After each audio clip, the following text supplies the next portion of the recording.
At 11:47 on the hottest night of the year, my neighbor knocked on my door and asked if I wanted to go swimming. By 12:32, we were standing alone at the end of a moonlit pier, and I was discovering that she had not brought a swimsuit. That wasn't an oversight. Her smile made that very clear.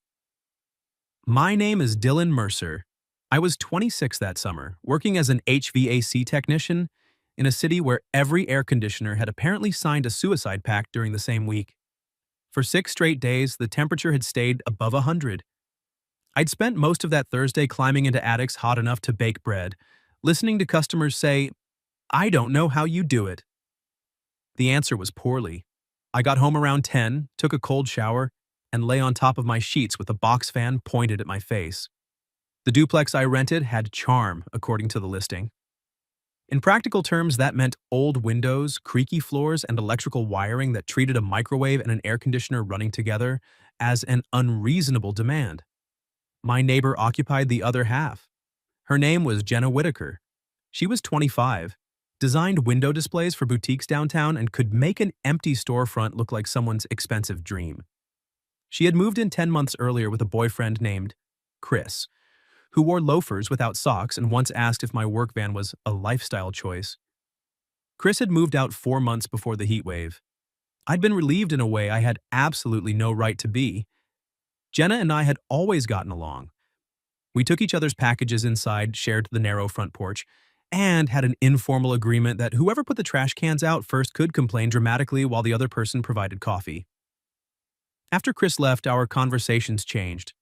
Not obviously, nothing you could point to in court. They just started lasting longer.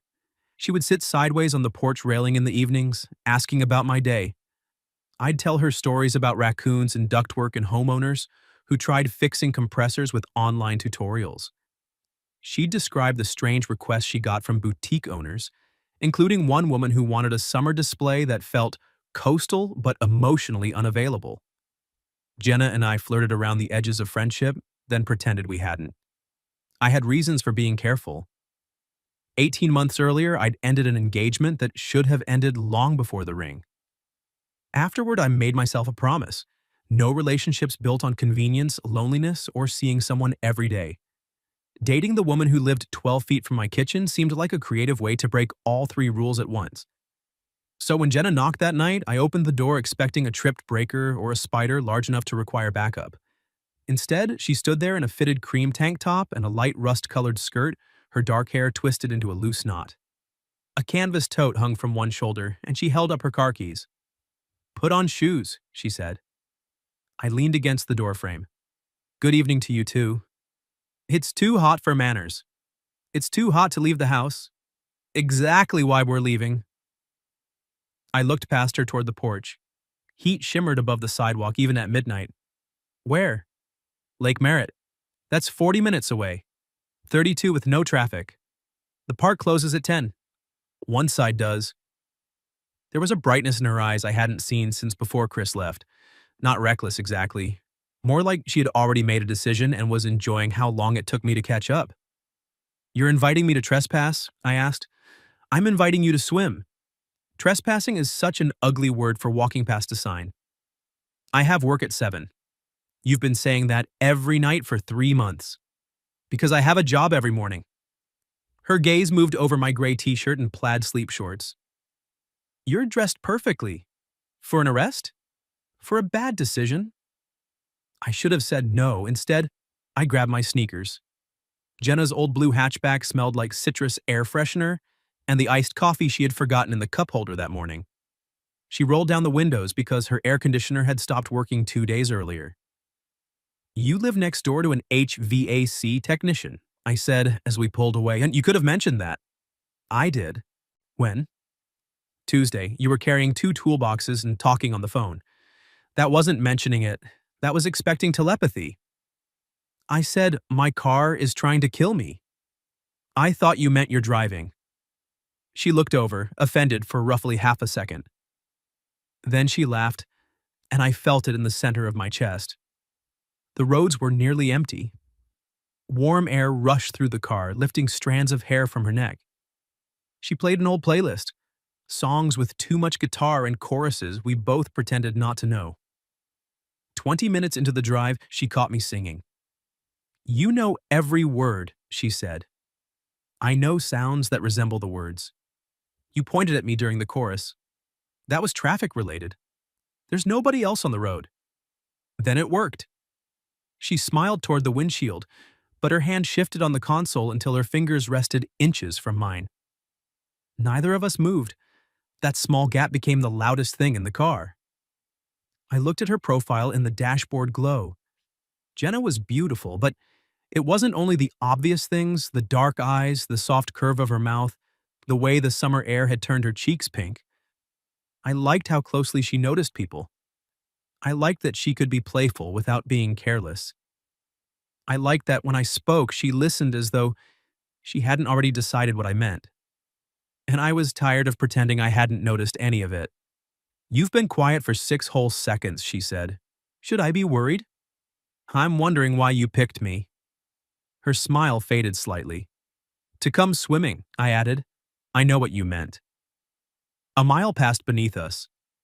Then she said, "Because you always look like you're waiting for permission to enjoy your own life."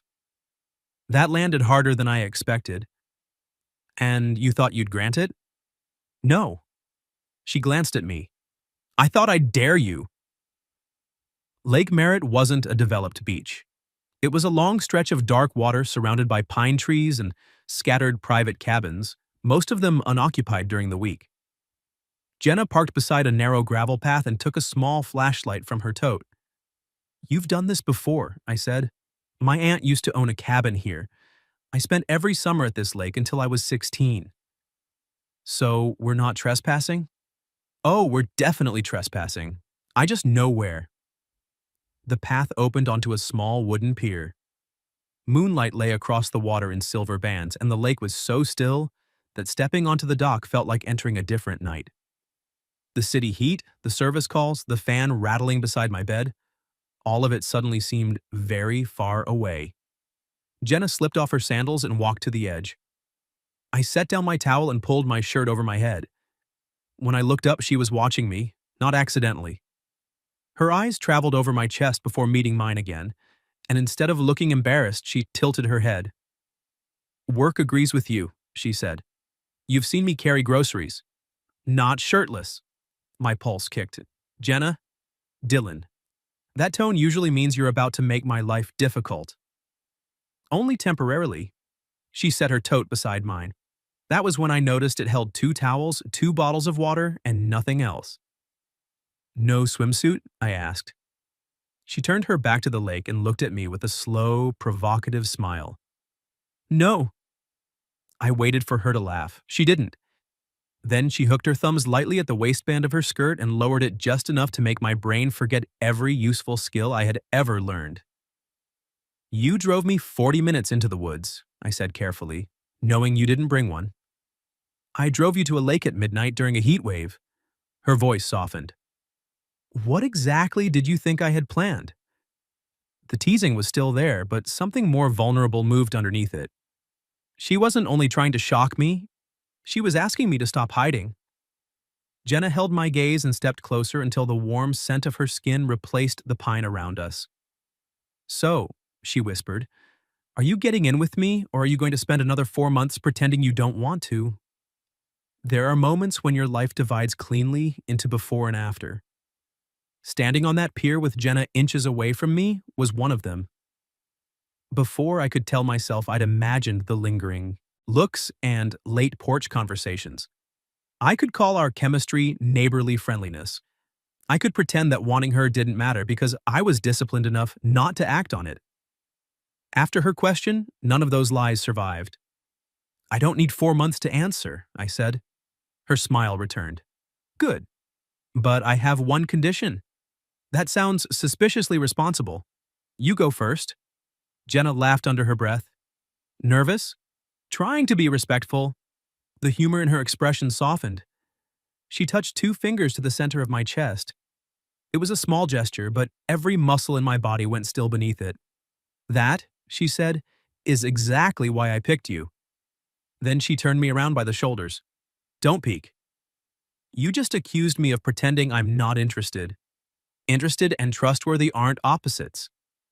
Behind me, I heard the faint rustle of fabric, followed by the soft tap of something landing on the pier. I concentrated on the black line of pine trees across the lake. Then came a splash. I turned. Jenna was already in the water, submerged to her shoulders, her hair loose and dark around her. Her clothes rested in a neat pile beside her sandals. She swept one arm through the moonlit water. Your turn. I could still retreat. I could make a joke, sit on the dock, and call that participation. But she hadn't brought me there for half measures. Neither of us had. I hooked my thumbs into the waistband of my shorts. Her eyebrows lifted. You can look away, I said. I could. She didn't. I laughed, turned my back, and left my shorts beside my shirt before diving in. The cold hit me like a slammed door. I surfaced, gasping. You said this would feel good. It does. I can no longer feel my organs. That's how you know it's working. Jenna floated backward as I swam toward her, keeping a few feet between us. The lake was warmer below the surface, but the night air raised goosebumps across my shoulders. Is this really what you used to do here? I asked. Not exactly. What's different? She smiled. I was usually wearing a swimsuit. So tonight was a special occasion. You're catching on. I splashed water toward her. She twisted away, laughing, then sent twice as much back at me. Within seconds, any attempt at dignity was gone. We chased each other around the end of the dock like teenagers, careful to stay mostly submerged whenever the moon grew too helpful. Jenna reached the ladder first and caught the side rail. Truce, she said, breathless. You started it. I invited you. You started splashing. You provoked me. That seems to be a pattern tonight. I stopped beside her. The laughter between us faded, leaving the quiet sound of water touching wood. One of her legs brushed mine beneath the surface. Neither of us pulled away. Her fingers tightened around the ladder rail. Up close, I could see droplets caught in her eyelashes. Dylan, she said. I knew that tone. It wasn't teasing now. What? Tell me if this was a bad idea. It was absolutely a bad idea. Her face fell. I moved closer before she could misunderstand. But I'm glad we did it. Relief crossed her expression, followed by something less guarded. You're infuriating, she whispered. You drove me here under false pretenses. I said swimming. You omitted a significant detail. I was afraid you wouldn't come. I probably wouldn't have. Exactly. I rested one hand on the ladder beside hers. Why tonight? She looked past me toward the moonlit center of the lake. Because I got tired of wondering. Wondering what? If I was imagining this. She gestured between us, causing another small ripple. You weren't, I said. I know that now. You could have asked me. Would you have told me? The honest answer sat between us. No. She nodded as though that proved her point. You're careful with me. I'm trying not to hurt you. That's what people say when they want credit for keeping one foot out the door. I flinched. Jenna noticed. She always noticed. I'm sorry, she said. That was unfair. No, it wasn't. The truth was uglier than caution. Since my engagement ended, I had treated distance like proof of maturity. If I never promised much, I could never disappoint anyone. I'd called it responsibility because fear sounded worse. I spent 3 years with someone who kept waiting for me to become a different man, I said. More ambitious, more social, less likely to come home smelling like insulation. Insulation is a difficult scent. I smiled despite myself. My point is, I didn't see how bad it had gotten until we were planning a wedding neither of us wanted. Since then, I haven't trusted my judgment. Jenna studied me. Do you think I want a different version of you? No. Then stop making me pay for what she did. The words weren't cruel, they were quiet and direct. Her hand left the rail and came to rest against my cheek. I leaned into her touch before I could think better of it. I don't know how to do this casually, I admitted. Good. Good? I didn't invite you because I needed a swimming buddy. Her thumb traced the edge of my jaw. I invited you because every time you sit beside me on that porch, I spend half the conversation wondering what it would feel like if you kissed me. My heartbeat became almost painful. What do you spend the other half doing? trying not to stare at your mouth. I moved closer until only an inch remained between us. Are you trying now? No. So I kissed her. At first it was gentle, almost cautious, despite everything that had brought us there. Jenna's lips were cool from the water. Her hand slid behind my neck and she kissed me again with 4 months of frustration behind it. The ladder pressed into my side. The lake moved around us. Somewhere in the trees, insects hummed beneath the beating of my pulse. I wrapped an arm around her waist under the water and drew her closer. She made a soft, surprised sound against my mouth, then held onto me like she had already decided not to retreat. When we finally separated, our foreheads stayed together. That, she whispered, was also part of the plan. You planned this? I hoped aggressively. I laughed and she kissed the corner of my mouth. For a while we floated beside the pier with our arms around each other. The intimacy felt bigger than the lack of clothes. It wasn't about seeing her. It was about being seen by her and not finding a joke fast enough to hide behind.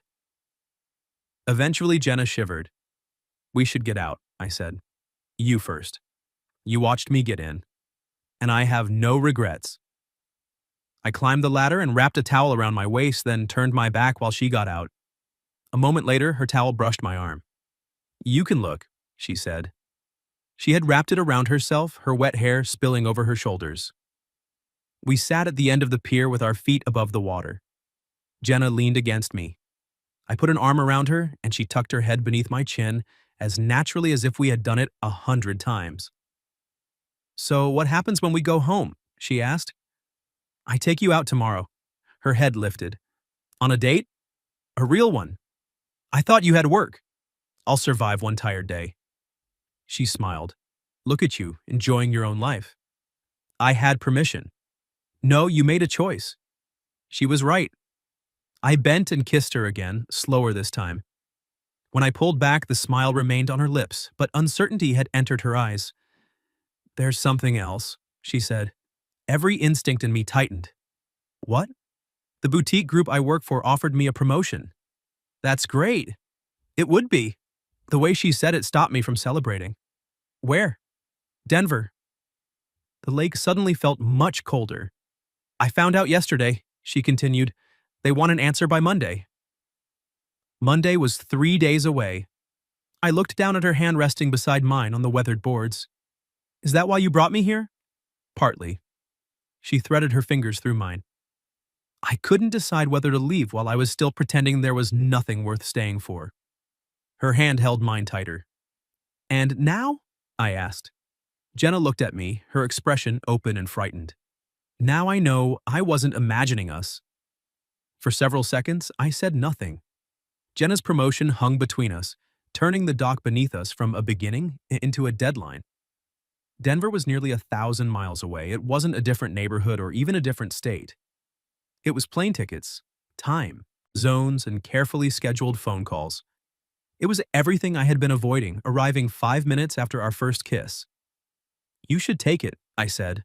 Jenna's fingers loosened around mine. That was fast. It's a promotion. I know what it is. You shouldn't give up a major opportunity because we kissed once. Twice. Jenna. No, you're right. She withdrew her hand completely. It would be irrational to let one night influence the rest of my life. That's not what I meant. It sounded exactly like what you meant. She stood, clutching her towel around herself, and walked toward her clothes. I followed. What do you want me to say? The truth would be nice. The truth is, I don't want you to go. She stopped. There it was, messy, selfish, and honest. I stepped closer. But I also don't want you to turn it down for a man you haven't even had dinner with. Jenna looked over her shoulder. I wasn't asking permission to stay. I know. Do you? The question stung because I had done exactly what she accused me of doing earlier. I had reached for the safest answer before admitting what I felt. She gathered her clothes. Turn around, she said. I obeyed. While we dressed, the silence felt nothing like the comfortable quiet we had shared in the water. On the walk back to the car, Jenna stayed several steps ahead of me. She drove with both hands on the wheel, the windows down and the music off. I tried twice to speak. Both times, the words sounded inadequate before they left my mouth. When we reached home, dawn had started thinning the sky. Jenna pulled into the driveway and killed the engine. "Thanks for coming," she said. It was painfully polite. "Are we still having dinner tonight?" She stared through the windshield. "You worked all day yesterday. You should sleep." I didn't ask what I should do. That made her look at me. "I asked whether you still want to have dinner with me." The hurt in her expression shifted, though it didn't disappear. "Yes," she said. "Then I'll pick you up at 7. We share a porch. I'll still knock." One corner of her mouth moved. It wasn't forgiveness, but it was enough to let me breathe. I slept for 90 minutes, worked 9 hours, and spent my lunch break trying to find a restaurant whose air conditioner hadn't broken. At 6:45, I showered, changed into the only button-down shirt I owned that didn't make me look like I was attending a job interview, and stood in front of Jenna's door holding a small potted cactus. Flowers felt too dramatic. The cactus might have been worse. She opened the door wearing a dark green sundress, her hair falling in loose waves over her shoulders. For a moment, I forgot the speech I had rehearsed. Her gaze dropped to the plant. "Is that an apology cactus?" "It's drought-resistant. Appropriate for the weather." "Does it come with a card?" The card said, "Sorry I responded to emotional vulnerability like a customer asking for an estimate." She tried not to smile. Very specific inventory at that store. I had it custom made. Jenna accepted the cactus and stepped aside. "Come in while I find somewhere safe to put this weapon." I had been in her half of the duplex plenty of times, but that evening it felt different. Maybe because I was there as a man taking her on a date instead of a neighbor checking a smoke detector? Maybe because I couldn't stop thinking about the way she had held me in the lake. She placed the cactus on her kitchen windowsill. "Before we go," I said, "I owe you a better answer." Her shoulders tensed. "I'm listening." "I want you to get everything you've worked for. I also want the chance to find out what this is." I gestured between us. Both things are true, and I panicked because I don't know how they can both happen. "Neither do I. I'm not going to pretend I don't care just to make Monday easier." Some of the tension left her face. "That's all I wanted," she said. "Not a grand gesture, not a reason to stay, just the truth." "The truth is I barely slept because I kept thinking about kissing you." "You barely slept because we got home at 4. That contributed." She took a step toward me. "What else did you think about?" "The porch, the lake, that thing you do when you're trying not to smile." "What thing?" "That." Her smile broke free. I reached for her hand, and I thought about how much I hated you letting go of me. Her fingers closed around mine. "I hated doing it," she admitted. I drew her closer, giving her time to stop me. She didn't. Her free hand came to my chest, and when I kissed her, she rose onto her toes and met me halfway. This kiss wasn't fueled by moonlight or adrenaline.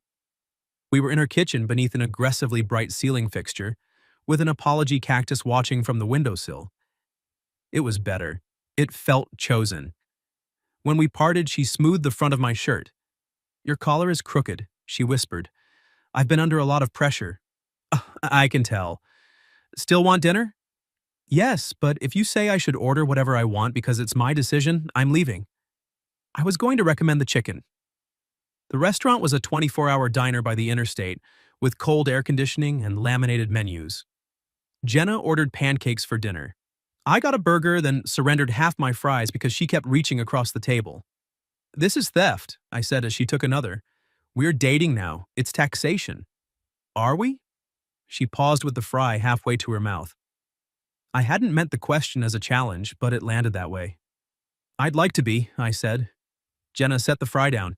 "Even if I take the job?" "Yes." You don't know what that would look like." "No, but I know what giving up before we start looks like." "I've done that." Her eyes searched mine. Then she slid her hand across the table, palm up. I took it. "Okay," she said. "We're dating." A ridiculous wave of happiness moved through me. For the record, girlfriends get a maximum of 6 fries. Boyfriends who count fries don't get invited swimming. I tightened my hand around hers. Extortion. Boundaries. We stayed until the server refilled our coffee 3 times. Jenna told me about the promotion properly. She would oversee visual campaigns for 14 stores instead of 3, better salary, actual budget authority, and a team of designers working beneath her. It was the kind of role she had wanted for years. Then why haven't you accepted? I asked. She traced the rim of her mug. Because wanting the work isn't the same as wanting the life that comes with it. What life? Starting over alone. Again. She had followed Chris to our city after he accepted a job. When their relationship ended, he went home to his family while she stayed because she had built a career and friendships here. I finally made this place feel like mine, she said. Now I'm being told success means leaving it. And leaving isn't automatically brave, I said. Her eyes lifted. Neither is staying, I continued. You don't have to prove anything by choosing the harder option. She squeezed my hand. That was almost wise. I'm very tired. After dinner, we walked around the block rather than going inside. The air was still warm, but distant lightning flickered beyond the rooftops, promising the heat wave might finally break. When we reached our porch, Jenna sat on the top step and patted the space beside her. I joined her. She leaned into my shoulder. Can we have this weekend? What do you mean? No making my decision for me. No pretending Monday isn't coming either. Just 2 days to see what we've been avoiding. I turned toward her. A 2-day relationship trial?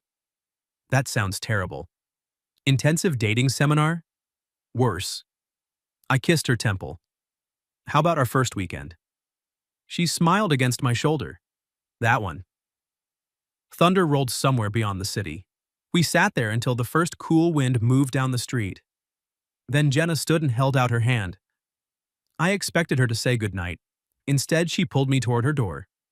Come inside, she said. My pulse jumped, but she must have seen the question in my face. To stay, she clarified softly. Not for anything else. I don't want to be alone tonight.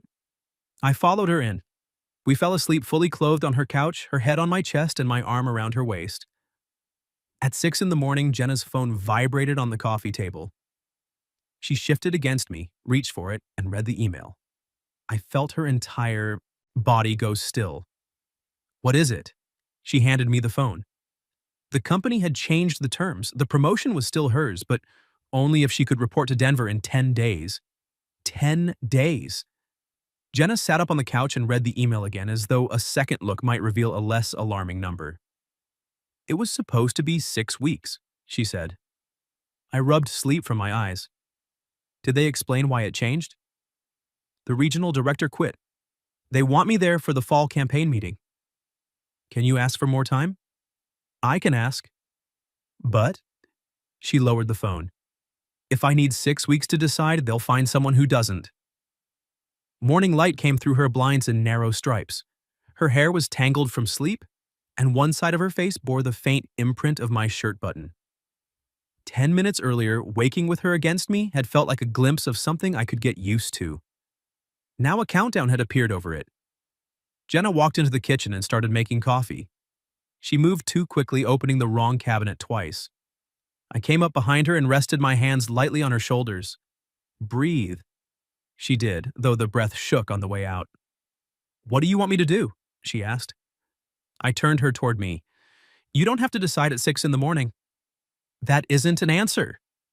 You're asking me to tell you whether to go. I'm asking what you want. The distinction mattered. I held her gaze. I want you, I said. Here, in Denver, anywhere. I want more than 1 weekend, and I'm willing to do the work for it. Her expression softened, but I wasn't finished. I also want to wake up 6 months from now knowing you didn't resent me for making your decision smaller. I wouldn't. You don't know that. Neither do you. You're right. I slid my hands down her arms and took hers. So here's the honest answer. I want you to stay. I hate the thought of you leaving. But if you go, I'm not using the distance as an excuse to disappear. Jenna looked down at our joined hands.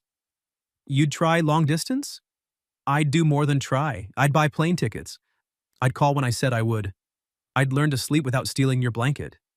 You don't know that I steal blankets. You took the couch throw sometime around 4.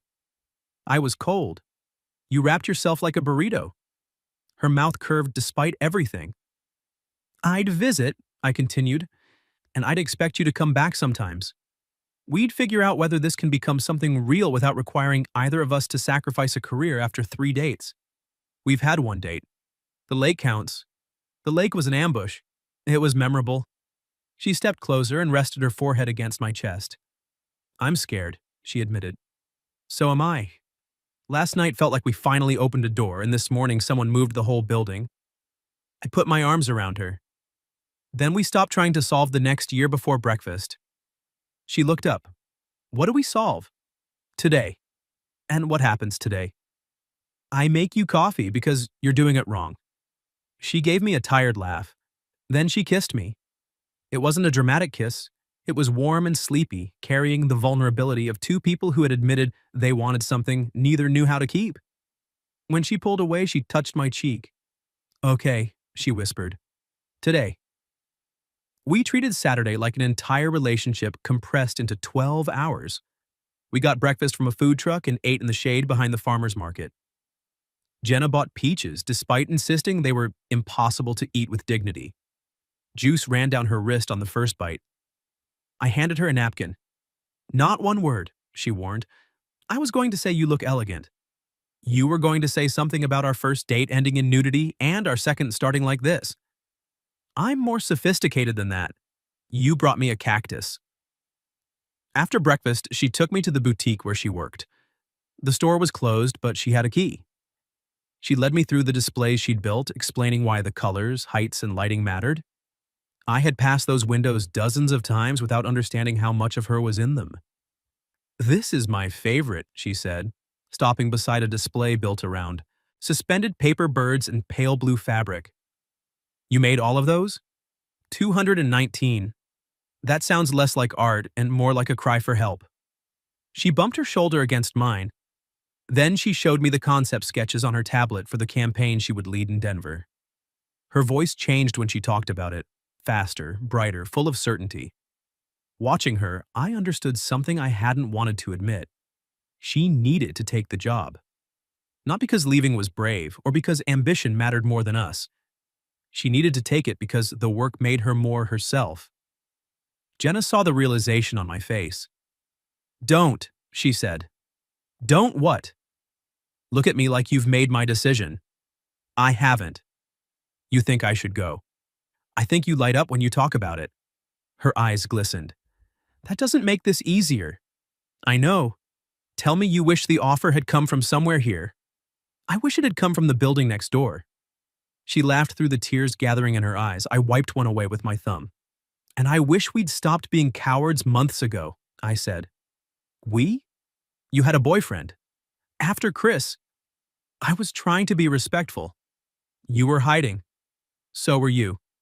She considered that, then nodded. Fair. I kissed her between the paper birds. That evening, the heatwave finally broke.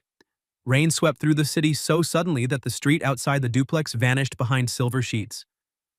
Jenna and I stood on the porch, watching steam rise from the pavement. This is probably how normal people swim during storms, I said, with clothes on. She took my hand and pulled me down the steps. What are you doing? Making up for lost time. Within seconds, we were soaked. Jenna lifted her face to the rain and laughed. I spun her once on the sidewalk, badly enough that we nearly slipped. She caught the front of my shirt and pulled me close. We kissed beneath the streetlight while rain ran down our faces. There was no audience, no music, and no guarantee beyond that moment. I had never felt less cautious in my life.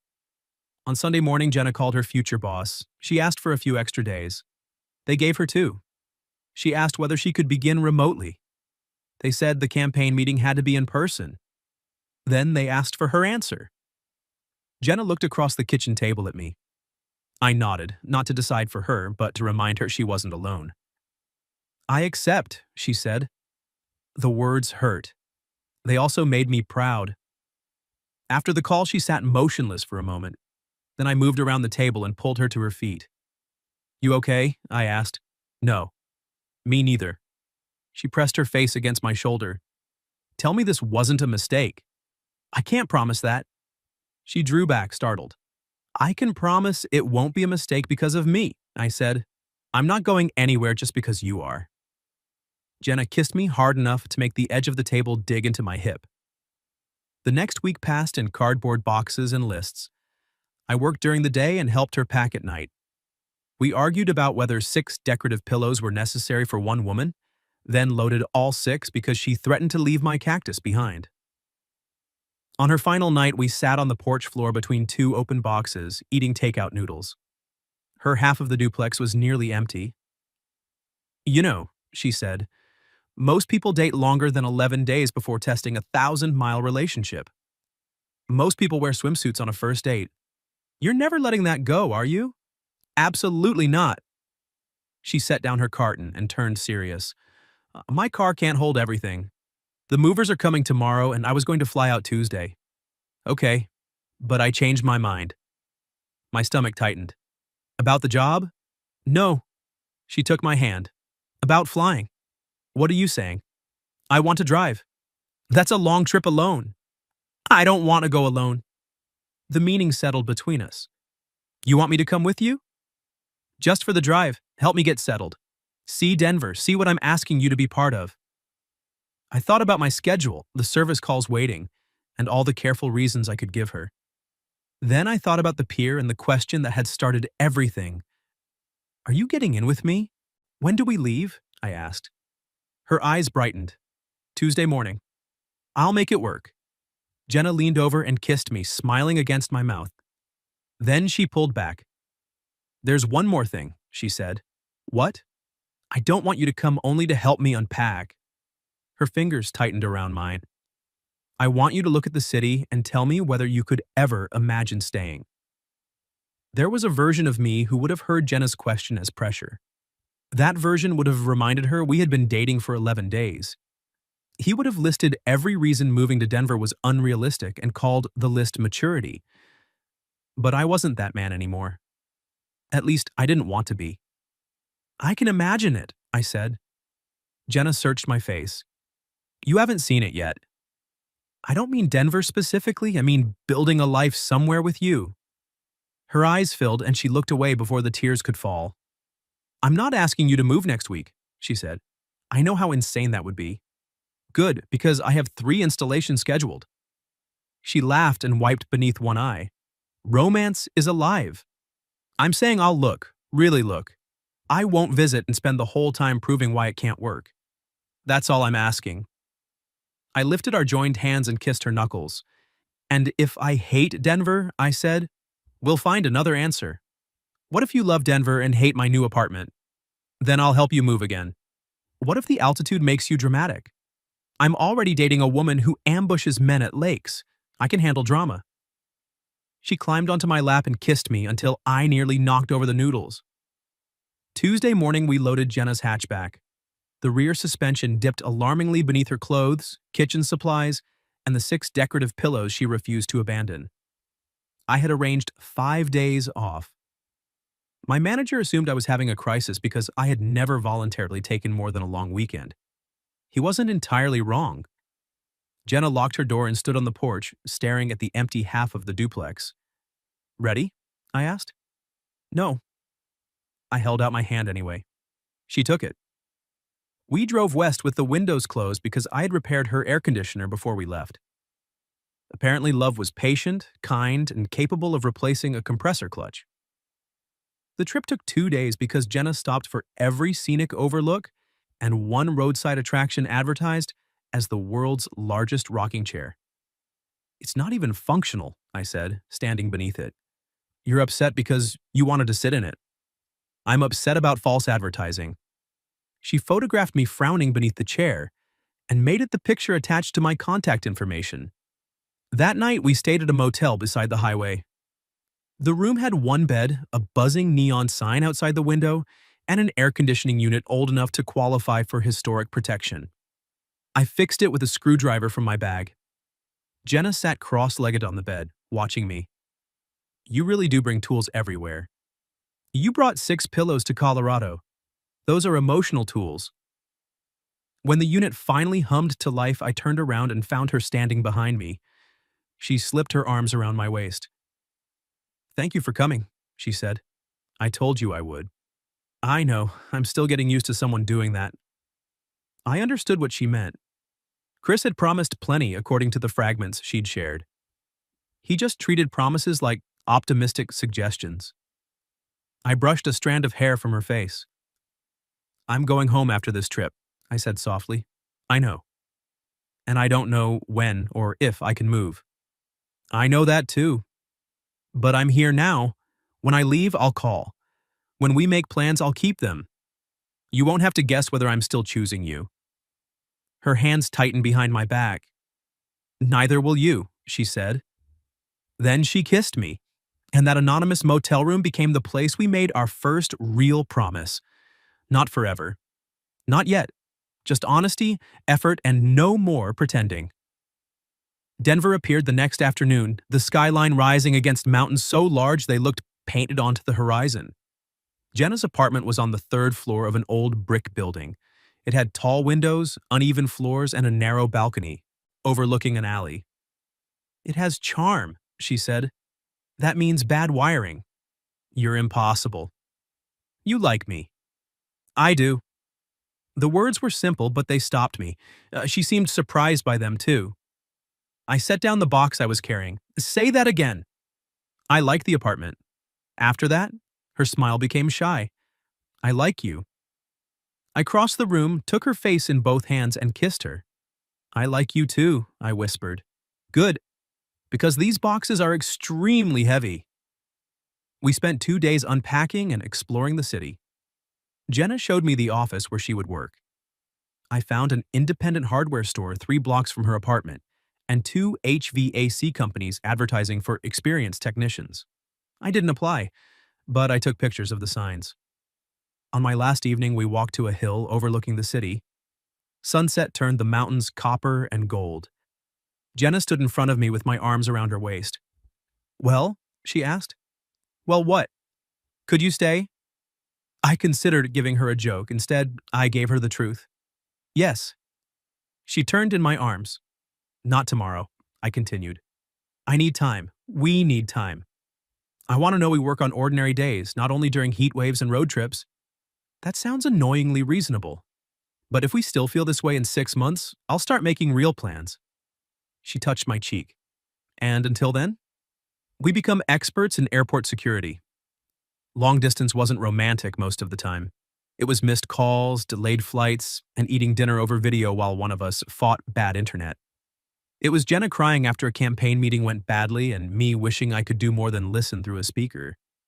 It was her flying home for 48 hours and falling asleep on my couch before we finished the movie. But there were good parts too. Every visit became a choice.